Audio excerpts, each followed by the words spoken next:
भाई बाबर आजम के फैंस की अनोखी डिमांड आ चुकी है मार्केट में। और वो अनोखी डिमांड क्या है? वो डिमांड ये कर रहे हैं कि बाबर आजम को जो है वो हम दोबारा वापस T20 के फॉर्मेट में लेके आएँ। बिकॉज बाबर आजम ने जो लास्ट मैच क्वेटा ग्लेडिएटर्स के खिलाफ खेला था पाकिस्तान सुपर लीग सीजन 11 में, जिसमें उसने शानदार सेंचुरी मारी थी, जो कि अप्रिशिएट हम भी करते हैं उसको कि उसने अच्छी परफॉर्मेंस दी है। सो फार 400 प्लस रन बना चुका है इस सीजन में with the strike rate of 143 और एवरेज तकरीबन 100 की है। बट ये डिमांड करना कि बाबर आजम को जो है वापस लाया जाए पाकिस्तान की T20 सेटअप में, तो उससे हमें इख्तलाफ है।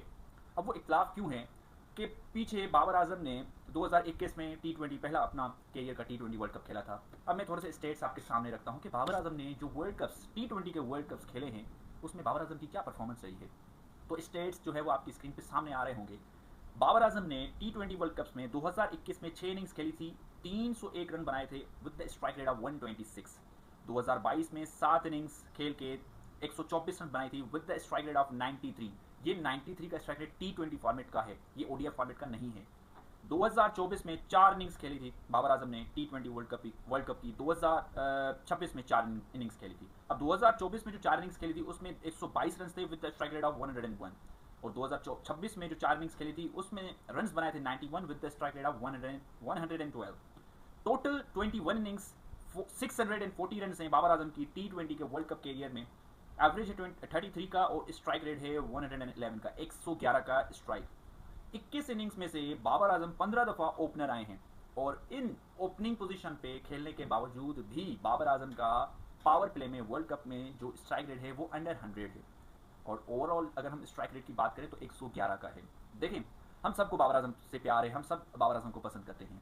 अब इसमें कुछ ऐसे उसके फैंस हैं, जब बाबर आजम को कोई सही बात भी बताता है तो वो उसको भी गालियाँ देते हैं। वो बाबर आजम के दरअसल वो फैंस नहीं होते हैं, वो बाबर आजम के दुश्मन होते हैं। अब देखें, बाबर आजम का सबसे जो फेवरेट फॉर्मेट जिसके बारे में हम बोलते हैं कि ये बाबर आजम का फॉर्मेट है, वो कौन सा है? वो ODI फॉर्मेट है। ठीक है। और एक चीज़ आप थोड़ी सी समझने की यहाँ पे कोशिश करें। बड़ा प्लेयर, जो ग्रेटेस्ट प्लेयर होते हैं ना, वो T20 फॉर्मेट से नहीं बनते हैं।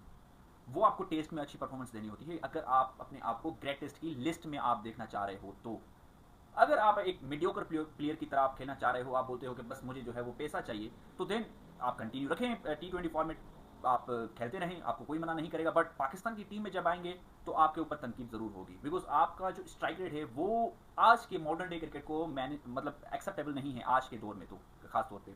और जिस स्ट्राइक रेट पे बाबर आजम खेलते हैं, आई नो PSL में उसकी अच्छी परफॉर्मेंस आती है और लगातार ये चौथा सीज़न है जो कि पेशावर जमी से वो खेल रहा है और उसमें से तीसरा साल है जो कि 140 प्लस के स्ट्राइक रेट से ये खेलता हुआ आया है फॉर पेशावर जमी बाबर आजम।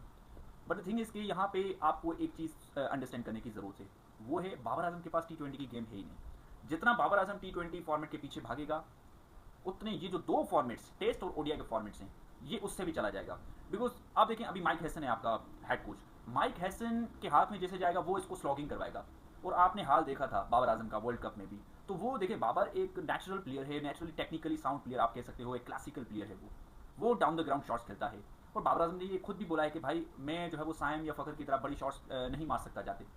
देखिए, आप प्रोफेशनल क्रिकेटर हो, अगर आप अपने आप को T20 में खेलना चाहते हो, अगर आप लेट से, तो आपको ये चीज़ तो फिर डेवलप करनी पड़ेगी।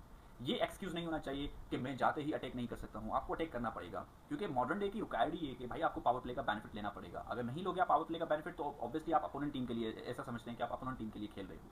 तो इससे बेहतर है बाबर आजम, मैं ये नहीं बोलूँगा, ना ही मेरे पास ये राइट है कि मैं उसको बोलूँ कि आप इस फॉर्मेट से रिटायरमेंट ले लो। आप ना लो, आप लीग्स खेलते रहो, PSL खेलो, आप टेस्ट और ODI फॉर्मेट पे फोकस करो। बिकॉज नेक्स्ट 5 ईयर्स में 3 ODI के इवेंट्स आने वाले हैं। कौन से? 2027 का नेक्स्ट ईयर वर्ल्ड कप है, 2029 की चैंपियंस ट्रॉफी जो कि हमारे सब कॉन्टिनेंट में होगी, 2031 का ODI का वर्ल्ड कप जो कि इंडिया और बांग्लादेश जो है वो होस्ट करेंगे। बाबर आजम से एक्सपेक्टेशन सबसे ज़्यादा होती हैं। बाबर आजम ने पिछले 4 ICC के टूर्नामेंट्स जो T20 के हुए हैं उसमें कुछ भी ऐसा नहीं किया है। इनफैक्ट जो चैंपियंस ट्रॉफी भी हुई थी उसमें भी कोई ऐसी खास परफॉर्मेंस नहीं थी। अब यहाँ पे काफ़ी सारे लोग ये बोलेंगे कि बाकियों ने क्या किया था। तो यहाँ पे देखिए, यहाँ पे बात हो रही बाबर आजम की। पाकिस्तान में ग्रेटेस्ट प्लेयर माना जाता है बाबर आजम को, सब बात करते हैं बाबर आजम की। तो ऑब्वियसली जो अकाउंटेबिलिटी भी होती है ना, जो बात भी की जाती है वो बड़े प्लेयर्स की ही की जाती है कि भाई आपकी एक्सपेक्टेशन जो है वो बाबर आजम से सबसे ज़्यादा है, तो वो क्या कर रहा है, क्योंकि वो सीनियर प्लेयर है ना। बाबर ने जिस दिन से डेब्यू किया है, तो since that day till now Babar ने एक भी ICC का टूर्नामेंट जो है वो मिस नहीं किया है। और बाबर के इन इतने टूर्नामेंट्स खेलने के बावजूद भी बाबर के पास सिर्फ एक मैन ऑफ द मैच है, जो कि 2019 के वर्ल्ड कप में न्यूजीलैंड के अगेंस्ट उसने सेंचुरी बनाई थी। उस मैच में बाबर आजम ने मैन ऑफ द मैच लिया था। तो आप खुद बताएं, कि बाबर आजम क्या T20 फॉर्मेट में डिजर्व करते हैं खेलना? मेरे हिसाब से तो नहीं करते हैं। मैं आपकी राय जानना चाहूँगा कमेंट बॉक्स में। Thank you.